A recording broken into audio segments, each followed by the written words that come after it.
Well, welcome everybody to the Sunday International Big Book Workshop. I'm Dan Bean, a recovered alcoholic. Really great to see you all here. This meeting is facilitated by Kemble H. This study relies on you listening, but please, we pray you have your big book in hand and follow along with a pen, pencil, or highlighter.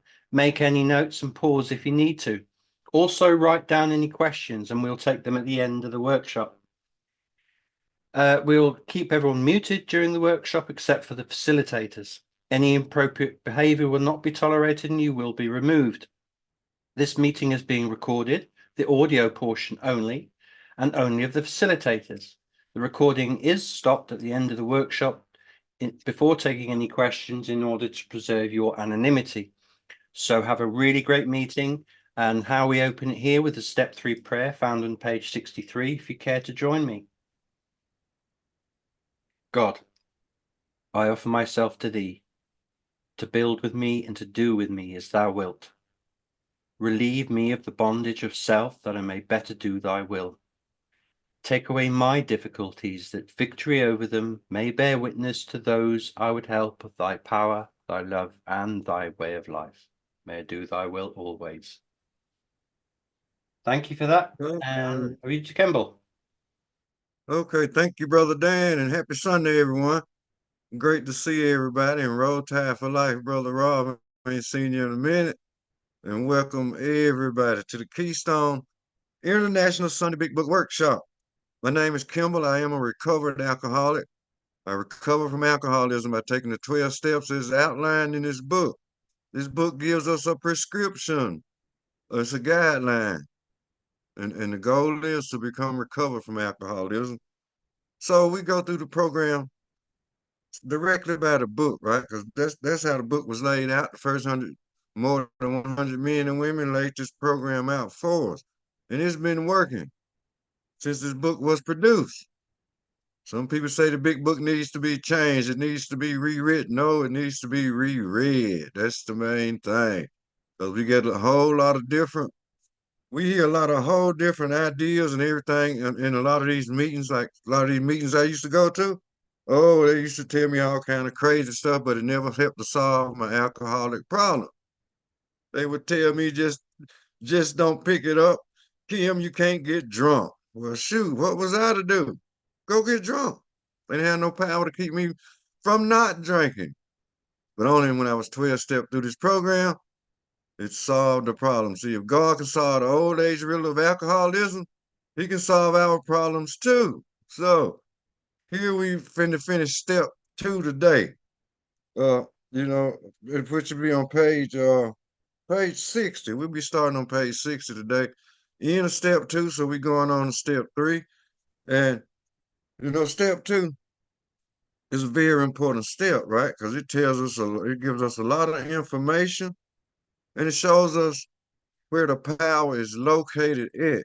In order for us to, we need to gain a relationship with this power. Well, for me, that power is God. That's the only power that I know, because lack of power, that was our dilemma. So we got to find the power to find a power greater than ourselves, which would solve our problem. See, I used to think I was the power greater than myself, and all it did was I ended up flat on my back every time. For drunk, back in another psych ward, hospital, emergency room, jail, prison, or wherever. The alcoholic of my type was a hopeless alcoholic, a reckless alcoholic. Couldn't stop myself if you paid me $1 million. Shoot, I ain't want the money, I want to drink. And that's how it was for me for 40 years. But anyway, on page 60, we finished up last week on these 3 pertinent ideas, right? A, that we were alcoholic and could not manage our own lives, no doubt. B, that probably no human power could have relieved our alcoholism. C, that God could and would if he was sought. Key point in step 2, right where we're at right now. As soon as a man can say that he does believe or is willing to believe, we emphatically assure him that he is on his way. It has been repeatedly proven among us that upon this simple cornerstone, a wonderfully effective spiritual structure can be built. Notice the word spiritual structure. Bill Wilson emphasizes on the spiritual outline of this program. See, the solution For the Alcoholics of our type, it is a spiritual experience, spiritual awakening, psychic change, or however you want to call it. He outlines these different changes in various means and ways. But how are we going to do that? Step 2 came to believe that a power greater than ourselves could restore us to sanity. And that is so true. So as we look back on step 2, a couple of things I'd like to bring out. At this point, are we clear on what is a real alcoholic? Well, let me share this with you. I qualify because on page 44, it points out a couple of things. So on page 44, let me run to page 44. In the first paragraph, it goes on to read, in the preceding chapters, you have learned something of alcoholism. Yes, from the title page all the way up to page 44. We gather information about what an alcoholic is and what an alcoholic is not. So we hope we have made the clear distinction between the alcoholic and the non-alcoholic. If, when you honestly want to, and you find that you cannot quit entirely, that's the malady of the mind. See, the problem of the alcoholic is sinners in the mind. I used to want to quit every day, right? Sure, but before the day was over, I got another drink in my hand. And my periods of wanting to quit only last about 15, 20 minutes. Then my mind told me I had to have a drink. See, that's suffering, So we got something going on in the mind. And then it goes on to say, or if when drinking, you have little control over the amount that you take, you are probably alcoholic. We real alcoholics have lost all control over how much we can drink. See, this adderage in our body. Once we take a drink, it develops a phenomenon of craving. And we try to put this craving out because the more we drink, the thirstier we got. I know I did. And I learned this from experience, right? But then when I was taught this, I qualified to be a real alcoholic. See, that physical allergy is what sets us apart from being a normal drinker or to a heavy drinker to the real alcoholic. So I am a real alcoholic. Alcoholic, true, but recovered from taking the steps in this program. Thank God. So another consideration for step 2 as we get ready to move on. Are we willing to believe that I am suffering from an illness that only a spiritual experience will conquer? Yes, willingness is key. Become willing to believe in something greater than myself. Because within myself, I didn't have the power to do anything about it. The only power I had was enough of muscles in my body to put a bottle in my hand and lift it up to my mouth. That's the power that I had. But I couldn't stop myself no matter how hard I tried. So a question to consider, do we have the power to conquer alcoholism? Do we have the power not to drink? Did I become an alcoholic? Yes, I became an alcoholic because I drank alcohol. And as the years went on, I developed this physical allergy to alcohol.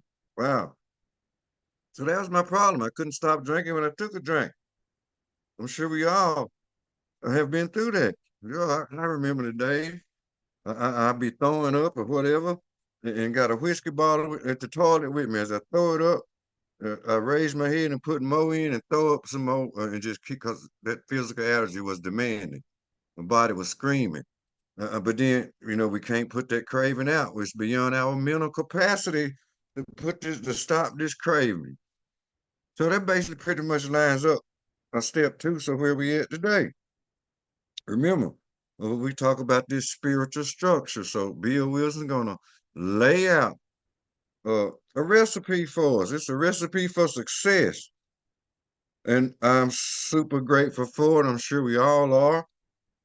Because to be honest with you, without this program showing me what my problem was, I'd still been drinking today. Then it showed me what the solution was. Because, see, I thought I was my own solution, right? Yes. I ain't had no problem, but I had a solution. We all know what the solution was. Shoot, take another one, Kim. You'll be okay. Next thing you know, I'm drunk again, flat on my back again. Ain't no doubt. So we get ready to move on to step 3. So, Brother Dan, on page 60, where it says being convinced I'd like you to read that part right there. Yeah, And sure. No problem, Kemble. yeah, Shall I stop this is at the short do? paragraph. Yeah. Yeah, just that short paragraph for now. And then hey, you get something else after Thank you. Uh, that. over to page 60, everybody, after the C. Being convinced, we were at step 3, which is that we decided to turn our will, our life over to the God as we understood him. Just what do we mean by that? And just what do we do? Okay, thank you, brother Dan. Being convinced. Well, what are we being convinced of? Am I alcoholic? Right now? Yes, at this point in the book, yeah, I'm convinced I'm an alcoholic, right? So, and we convinced that we are taking steps 1 and 2, right? See, step 1 was a long process that we had to go through in this book. Matter of fact, it goes all the way up to page 43. That's step 1. Covers all those pages. It's more than just admitting or go to a meeting and say, well, my name Kimball, I'm an alcoholic. It takes more than just saying that in a meeting, because the results we get from that without this program of action is relapse. That's the promise of step 1. We're going through this information we got in this book and being 12 steps through it, we can see right now. Yes, I'm convinced that I'm an alcoholic. I've taken step 1 completely. Then we ready to work on step 2, which we just finished. So being convinced that we were alcoholic, here's a few considerations. I want to go through real quick. One of them is, am I willing to ask God to take it away for good? Remember step 2 saying, before we can move on to step 3, we had to have a complete step 1 and a complete step 2, right? So now, we're getting ready to try to make a decision here in just a moment. Are we willing to ask God to take this away for good? Because I couldn't take away my own alcohol problem no matter how hard I tried. So, can I make a decision that I won't? Was can I relate to what this book is giving me so far? So, can I make a decision just as these more than 100 men and women made at this point? Another consideration: are we willing to go to any length to get this spiritual experience, which to solve our alcoholic problem? Page 567 in the appendix in the back of the book, the first paragraph explains that pretty well. Actually, the whole appendix, and we'll be going over that sometime again, because in the early part of this book, it directs us to the spiritual appendix 3 times. So yes, I believe I'm an alcoholic now. I believe I can't manage my own life at this point. But can we believe that no human power at this point can relieve us of our alcoholism? Do we believe that God could and would if he was so? So, am I convinced at this point that we are alcoholics? Am I convinced at this point that I can't manage my own life? Am I convinced at this point that no human power could relieve me of my alcoholism? Am I convinced that God could and would if he was so? So, am I willing to consider the selfishness and self-centeredness is the root of my own troubles? And we'll be going through that the next page or two. Am I willing now to make a decision to turn my will and my life over to the care of God as I understand him? So do we want to be happy, joyous, and free at this point? So, okay, Brother Dan, where it says the first requirement, you can read that to the page 61, to where it says varied traits, and we can Sure, no stop problem. right. Yes, thank you. The first requirement is that we be convinced that any life run on self-will can hardly be a success. On that basis, we are almost always in collision with something or somebody, even though our motives are good. Most people try to live by self-propulsion. Each person is like an actor who wants to run the whole show, is forever trying to arrange the lights, the ballet, the scenery, and the rest of the players in his own way. If his arrangements would only stay put, if only people would do as he wished, the show would be great. Everybody, including himself, would be pleased. Life would be wonderful. In trying to make these arrangements, our actor may sometimes be quite victorious. He may be kind, considerate, patient, generous, even modest and self-sacrificing. On the other hand, he may be mean, egotistical, selfish, and dishonest. But as with most humans, he is more likely to have varied traits. Okay, thank you, brother. First requirement that we be convinced that any life run on self-will can hardly be a success. So we look at steps 1 and 2, right? It shows us that running our own life and our own self-will is not working. It certainly wasn't working for me. I don't know about y'all. Well, shoot, when I was trying to run my own life, there wasn't nothing I could do but take another drink, y'all. I don't know. I tried all kind of stuff, but it just didn't work. So at this point, when we alcoholics, we try to run our life on self-will. The book brings out that we are always clashing with someone or something, even when our reasons are good, right? We can have some of the best reasons in the world. But look, there's always going to be a clash with somebody. I know people sometimes used to hate to see me come and talk to them because it was going to be something going on.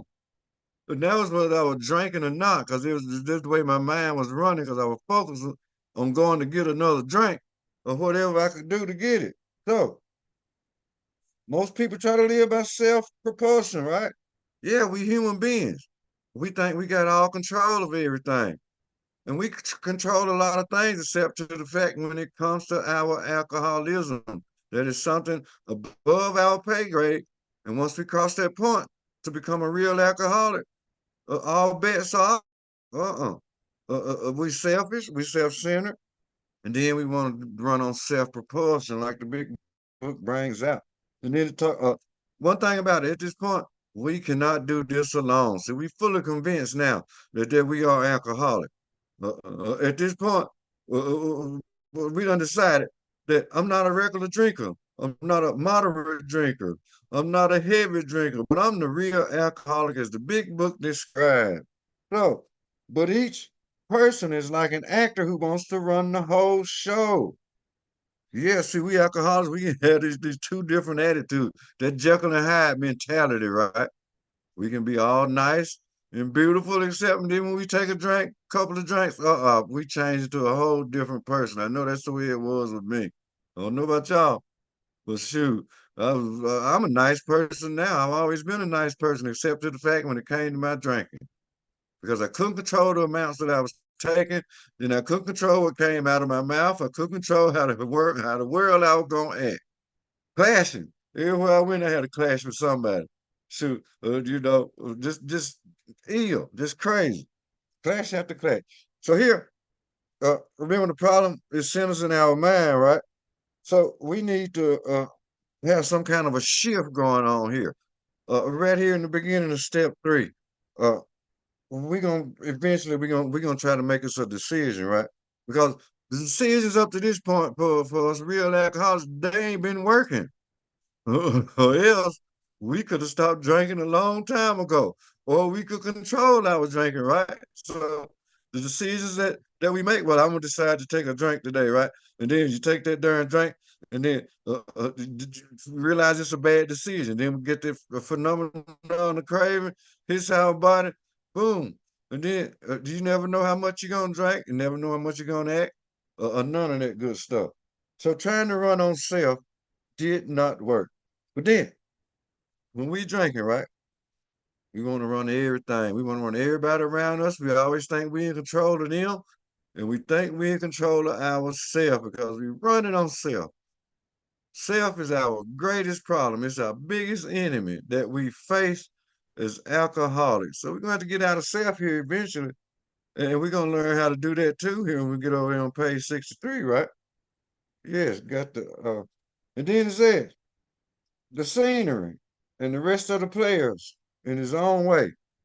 If his arrangements would only stay put, if only people would do as he wished, the show would be great. Well, how many of us wanted people to act like we did? We wanted people under our control. We wanted people under our direction, even family members and everywhere we went.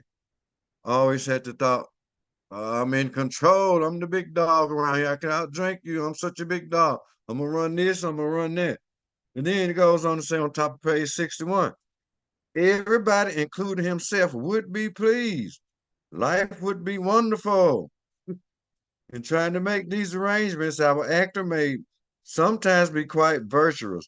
Now, here's the next paragraph I want to touch on. Uh, and this dealing with the human condition. Here on page 61, top paragraph, it says he may be kind, considerate, patient, generous, even modest, and self-sacrificing. Now, there's one side.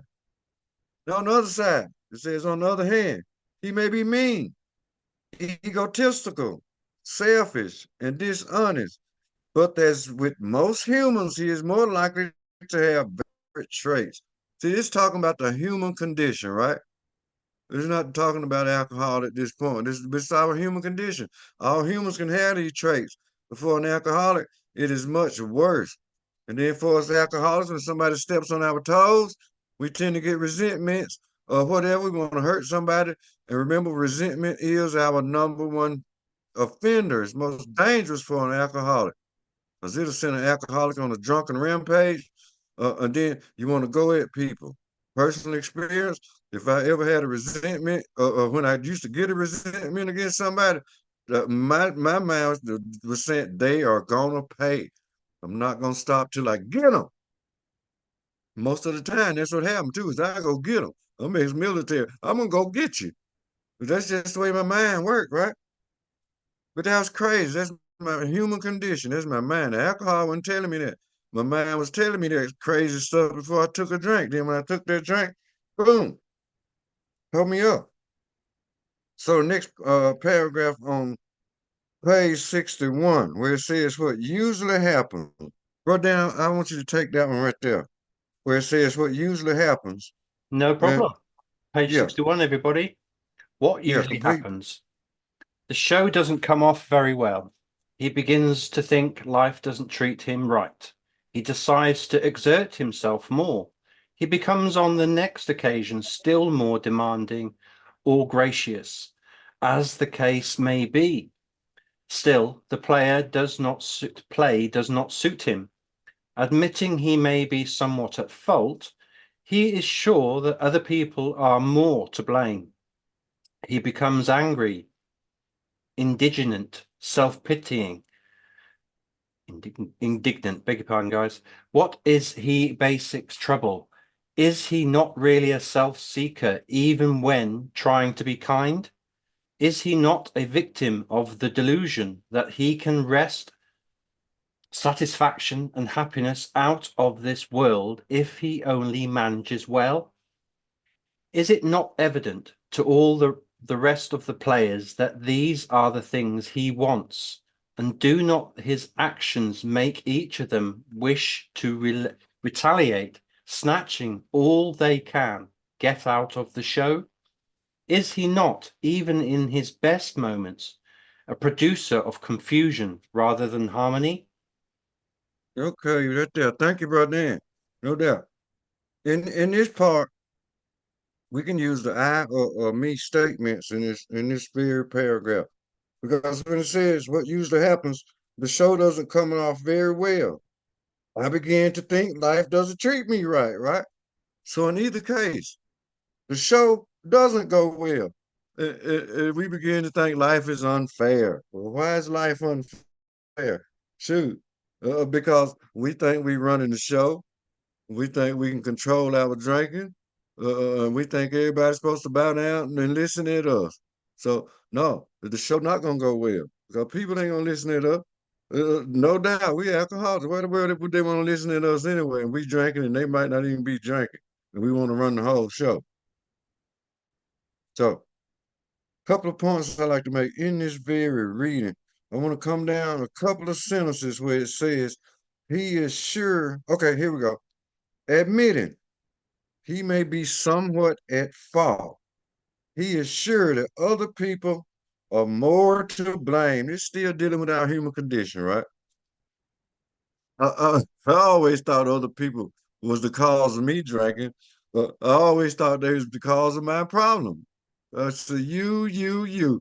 If you hadn't said this, you hadn't did that, I wouldn't have went and got a drink. But in the bottom line, we were looking for every excuse in the world to go get that drink, right? Because they made me mad. They made me upset. Then we get on our pity pot and go get a drink. But that's just the way it was with me. I'm just gonna tell you. Uh, I'll make an excuse in the middle of the night to start an argument and go out there and get me something to drink. And then I want to be left alone.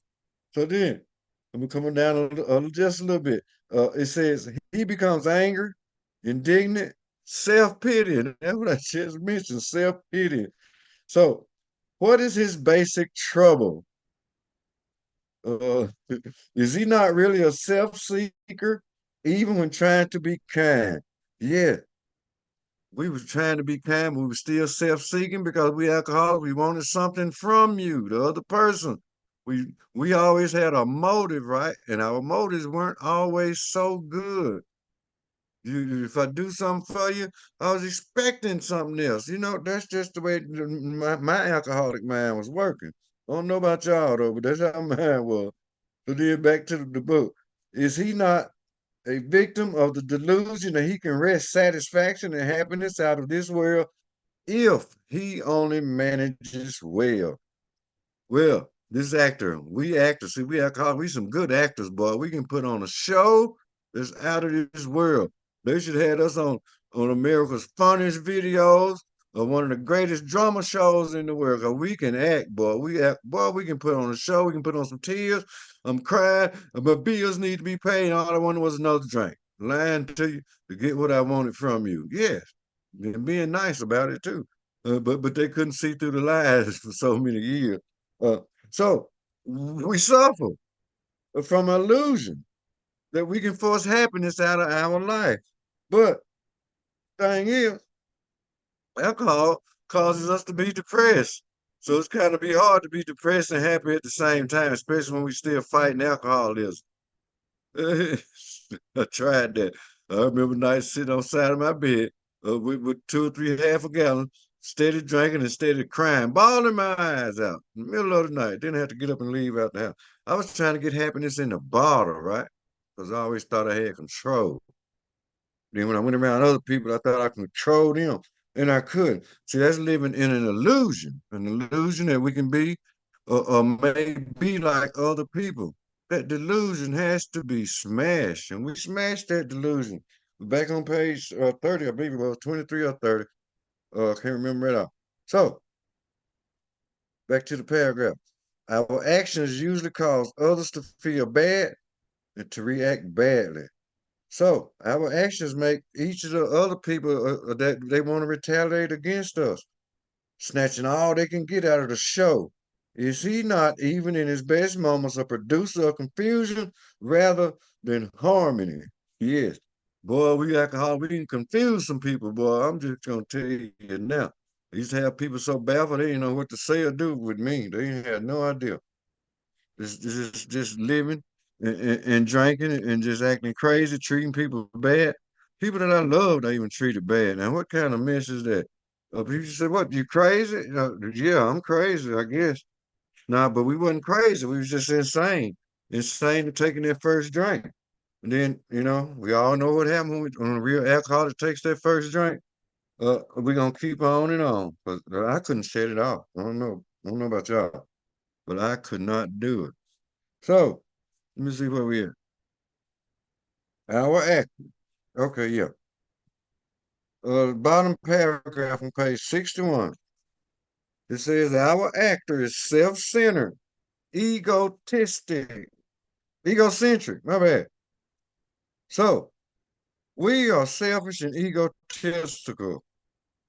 You know, we can be unwilling to take responsibility for our own life. We expect other people to take care of us sometime, right? When we go out, I know me, I go out and spend all my money in one night out there drinking that alcohol and doing the wrong thing. Then I come back a day or two later expecting somebody to take care of me. And that's selfish. That's selfish. That is really some crazy thinking, right? Couldn't take responsibility for my own self. what kind of shit stuff that is. People had to get my back, and I had the means to take care of myself. But like I say, when it comes to alcohol, it's out of control. So I had to have help, you know. And I wasn't thinking God could help me, right? Because I had put him out the picture because I thought I was God. But you know, thank God that thought changed. See, that's what this program do. It gives us ideas on certain things we need to change in order to recover from alcoholism.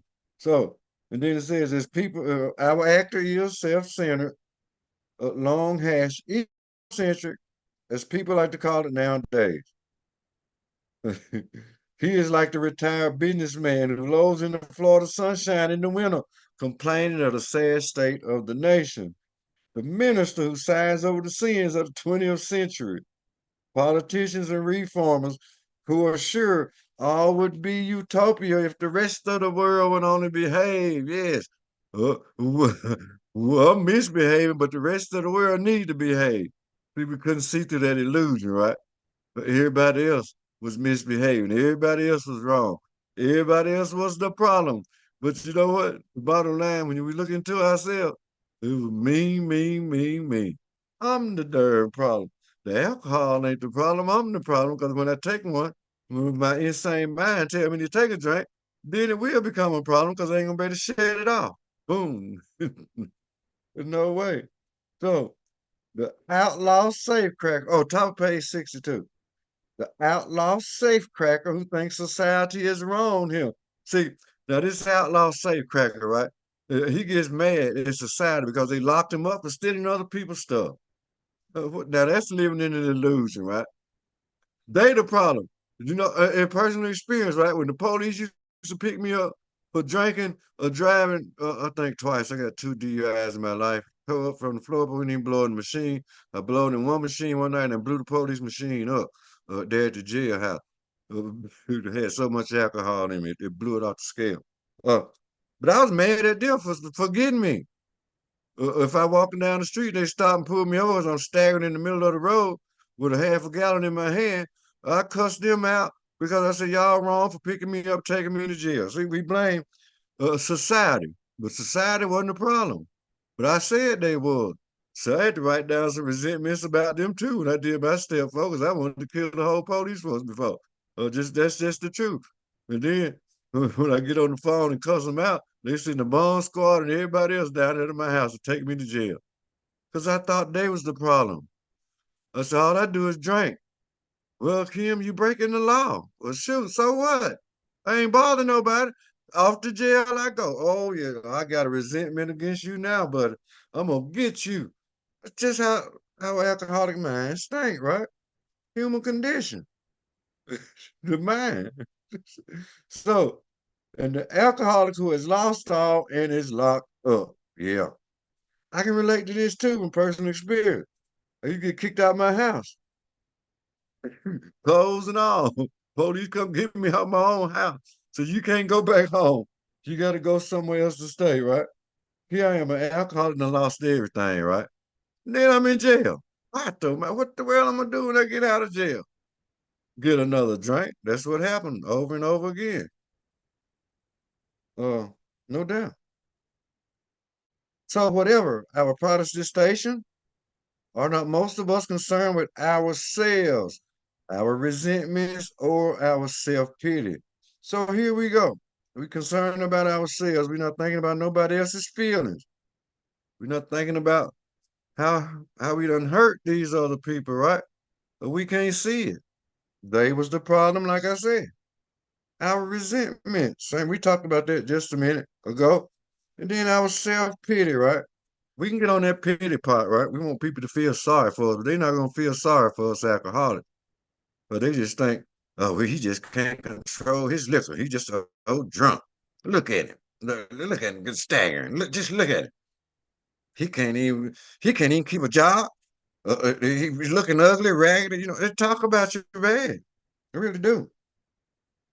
And in other cases, uh, some people can't see it because they don't know.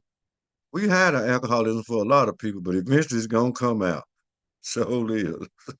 It's gonna come out eventually. No matter how cool we think we is, how together we think we have it. I've seen some of the best ones in the world go down. No, go down to the ground. Mm. Anyway, Brother Dan, on page 62, let's dig into some of this selfishness and self-centeredness here. Yeah, sure. Uh, oh, yeah. You can take it on to the bottom if you would. Yeah. Bottom of the page. Page 62, Yeah, where bottom it of the says, page. Yeah, cool. yeah, All right, guys. selfishness. First full paragraph, page 62 for you.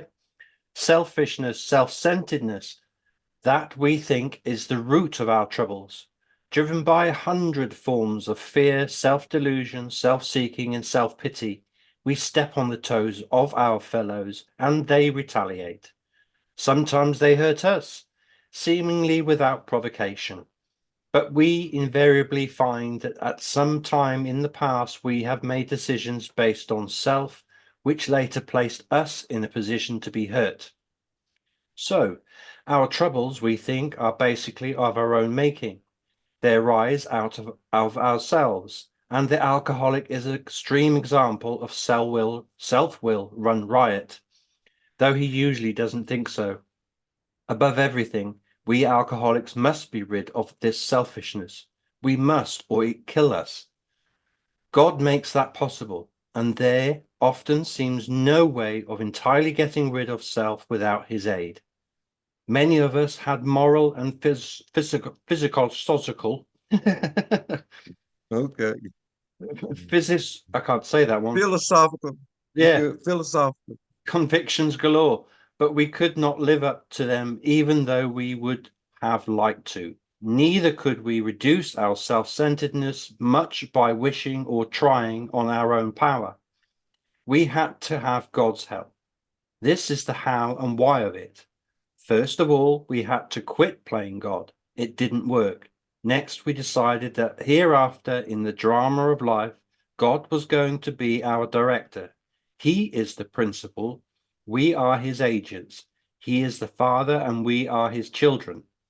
Most good ideas are simple, and this concept was the keystone of the new and triumphant arch through which we pass to freedom. Okay, all right. That's quite No doubt. Philosophical. I struggle with that word too sometimes. Sometimes you should read this in the morning meeting, right? I screw the word up, then I have to stop and pause for a minute and then pronounce it right. So that's not a problem. Uh, just like anonymity, right? I'm a monitor. I done heard all kind of different names for anonymity over the years. Oh Anonymity. boy. Yeah, hilarious, hilarious. But anyway, back to page 62. Selfishness and self-centeredness. That's the first sentence. And notice they put together, they got a hash uh, along a dash between selfishness and self-centeredness. Then they got what is that? What you call that thing on the end? Percent, not a percentage mark. Oh, yeah, percent mark. So selfishness and self-centeredness is the root of our troubles. Our fears cause us to care only about our own needs and to sympathize only with our own suffering, not taking in consideration other people. We disregard the needs and sufferings of others, and then they react, and we want to tear them up. So that we think is the root of our troubles, and it is selfishness and self-centeredness, no doubt. Let me see. It makes me think of something here on page.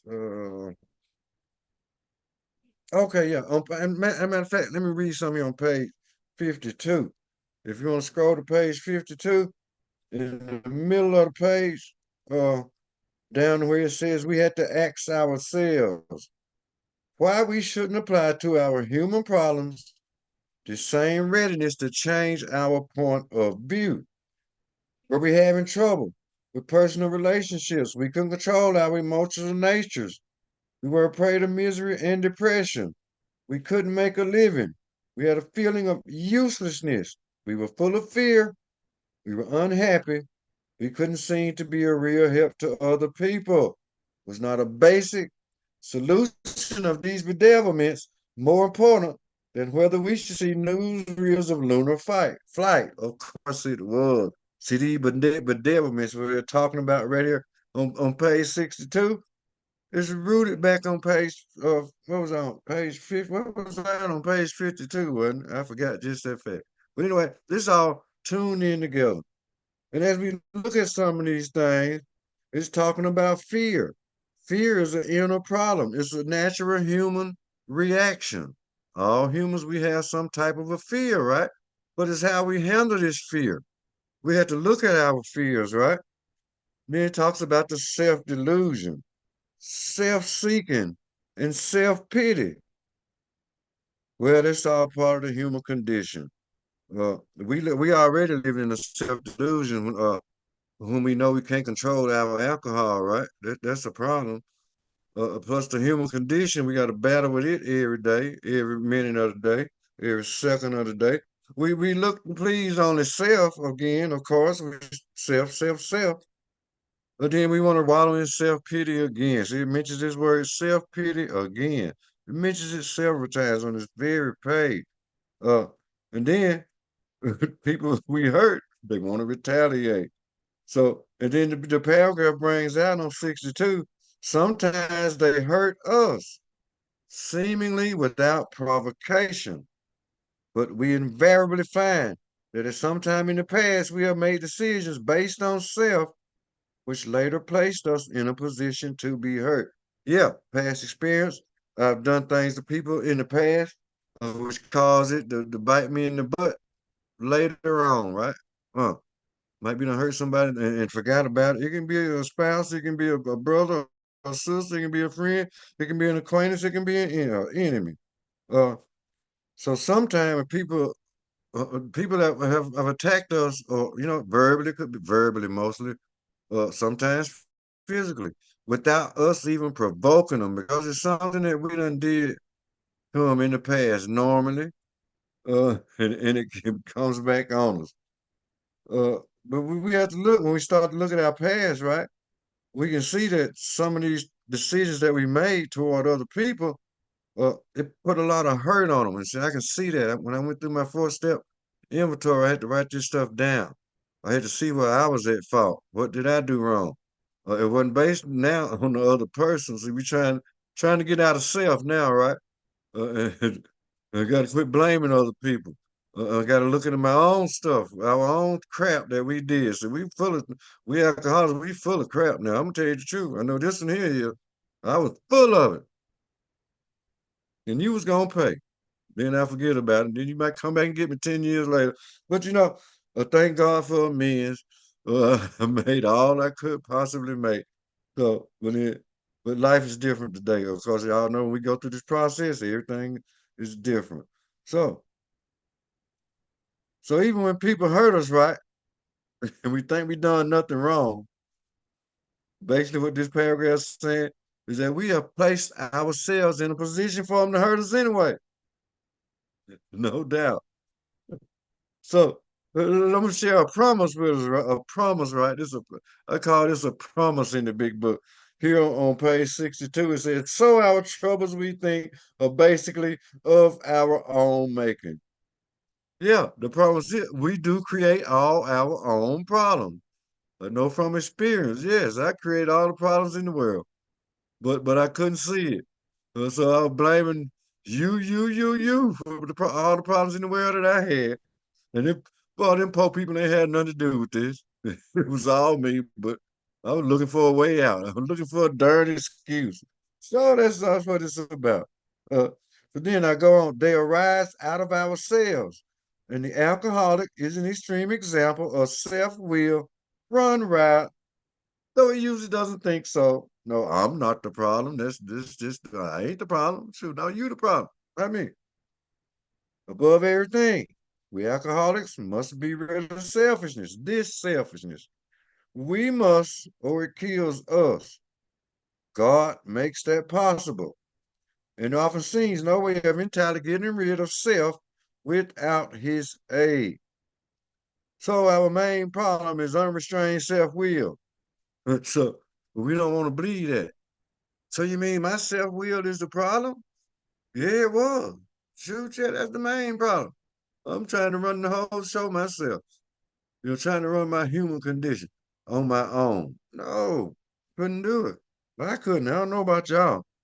So as we read on, okay. So as an alcoholic, it says above everything, we alcoholics must be rid of this selfishness. So as an alcoholic, we must get rid of this selfishness to face death, right? We got to get out of self in order to make a decision to accept the solution outlined in this book. We haven't got but two alternatives. One is to go on to the bitter end. That's talking about facing death. Or two, accept spiritual help. Spiritual help is outlined in this book. So there is no way of getting rid of this selfishness without God. That's what it's telling us. There is no way of entirely getting rid of self without his aid. We must have God's help. I know it's what it took for me, 42 years of drinking, right? I thought I could solve my own problem. And I tried solving my own problem, but it never worked. I had to have God's help. We have to have God's help. Whatever you call it, it's up to you, totally. I have no problem. Whatever God you call or call on, whatever power.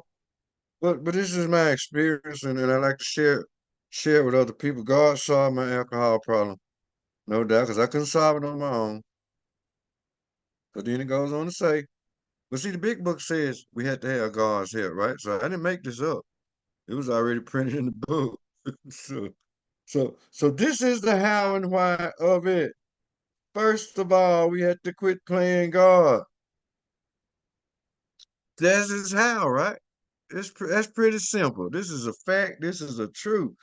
Stop playing God. It didn't work. Next, we decided that hereafter in this drama of life, God was going to be our director. Another point. Can we make this shift and let God be our director from this point on? Or do we want to still stay stuck in self, right? And keep on doing what we were doing and go back to what we were doing?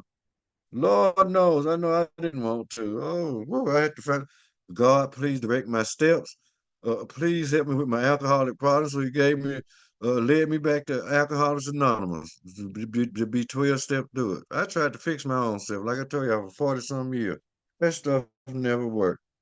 So he is the principal. Notice the word God, director, principal, father. These are all capitalized. These words are all capitalized.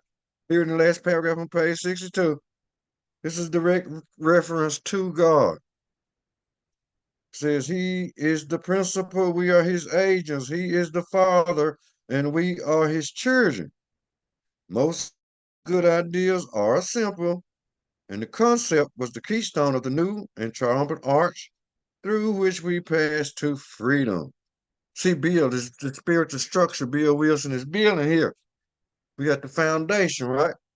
Then we got the cornerstone. Then we got the arch. And then we got a path to freedom. Simple steps. Steps 1 through 12, pretty much. That is it. But I missed something I want to share. Back up one paragraph here on page 62.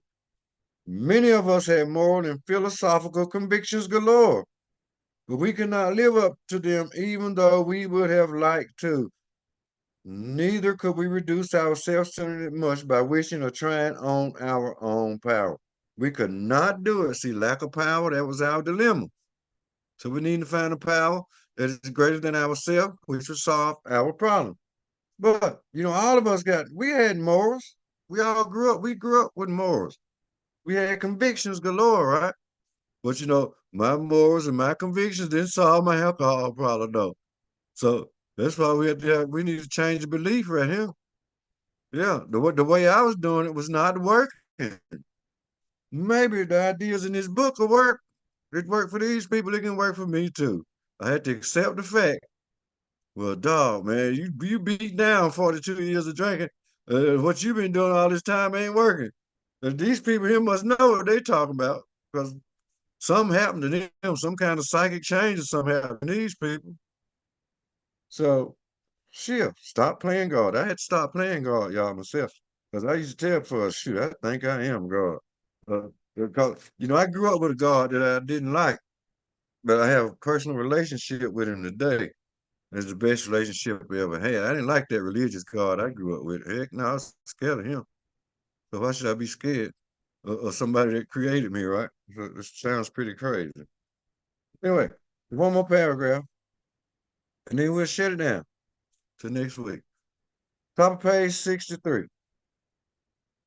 When we sincerely took such a position, we change our mind about God, right? We got to quit planning. So we take this position that God is my director, He is the principal, He is the father. We are His children, right? All sorts of remarkable things follow. We had a new employer, being all powerful. He provided what we needed if we kept close to Him and performed His work well. Established on such a footing, we became less and less interested in ourselves. Notice that.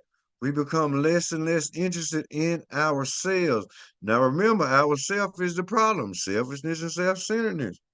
We begin to have a little shift. Our own little plans and designs. More and more, we became interested in seeing what we can contribute to life. Instead of taking for life, we get a shift here on what can we contribute to life. As we felt new power flow in. Notice that word power, that new power flow within. See, our power wasn't working. So we got this new power finna shift in now. There's a power greater than ourselves. As we enjoy peace of mind, as we discover we could face life successfully, as we became conscious of His presence, we began to lose our fear of today, tomorrow, or the hereafter. We were reborn. Doom, psychic change. Amen. Thank God for this program. Woo! I love that. Here we go. Let me run over a couple of promises, then I'll be quiet. Dealing with this very paragraph right here that I just read. God will direct our life and give us what we need. He certainly will. We'll become less selfish and start to care for other people. We'll be interested in making a contribution to life, right? We will feel new power flow in.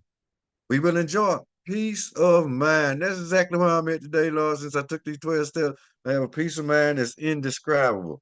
So we can face life successfully. We'll have bumps and bruises throughout our path, but hey, that's all fine. We can connect to this power that we finna get to, and He solves all our problems.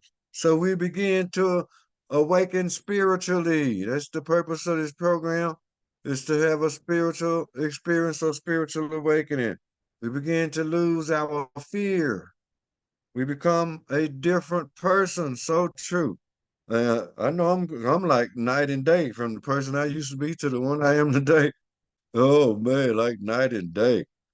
Like I said, I was always a nice person. I always smiled until I got too much. Until I get that alcohol in me, then I turn from Jekyll to Hyde. But now I can just be calm, cool, collective all the time, thanks to God and the power of Him solving our alcoholic problem.